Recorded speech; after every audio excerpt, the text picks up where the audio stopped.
புத்தாண்டு பிறப்பையொட்டி கோயில்கள் மற்றும் தேவாலயங்களில் குவிந்த பொதுமக்கள் புதிய ஆண்டு மகிழ்ச்சியான ஆண்டாகவும் ஆரோக்கியம் தரும் ஆண்டாகவும் அமைய வேண்டும் என பிரார்த்தனை செய்தனர்.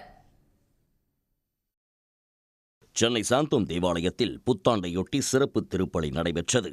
இதில் ஏராளமான கிறிஸ்துவர்கள் கலந்து கொண்டு பிரார்த்தனையில் ஈடுபட்டனர்.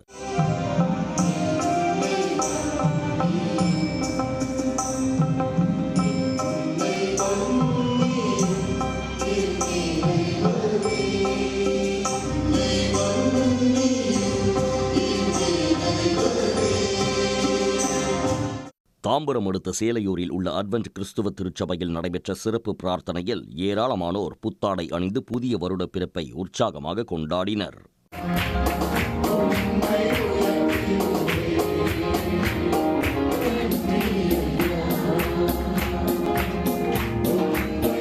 வேளாங்கண்ணி பேராலயத்தில் புத்தாண்டு கொண்டாட்டத்திற்காக பேராலயம் வண்ண விளக்குகளால் அலங்கரிக்கப்பட்டிருந்தன. புத்தாண்டையொட்டி இரவு 12 மணிக்கு சிறப்பு திருப்பலி நடைபெற்றது.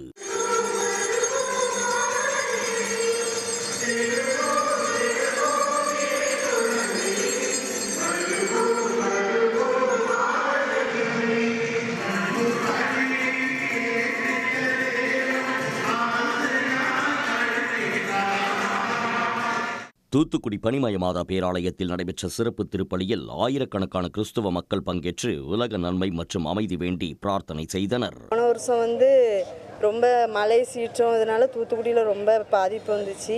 இந்த வருஷம் அதே மாதிரி வரக்கூடாது, மக்கள் எல்லாரும் நல்லா செழிப்போடு இருக்கணும்னு சொல்லிட்டு இந்த சிறப்பு ஆராதனையில் பங்கெடுத்திருக்கோம்.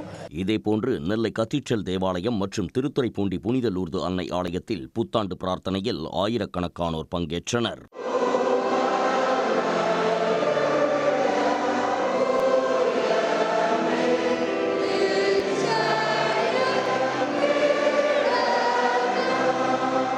திருத்தணி கோயிலில் முருகனுக்கு பல்வேறு அபிஷேகங்கள் செய்து மலர்கள் அலங்காரத்தில் பக்தர்களுக்கு காட்சியளித்தார்.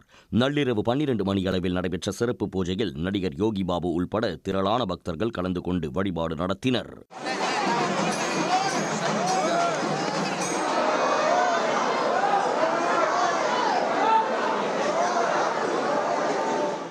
இதேபோன்று பல்வேறு ஊர்களிலும் கோயில்களில் நடைபெற்ற சிறப்பு வழிபாட்டில் பக்தர்கள் ஏராளமானோர் கலந்து கொண்டனர்.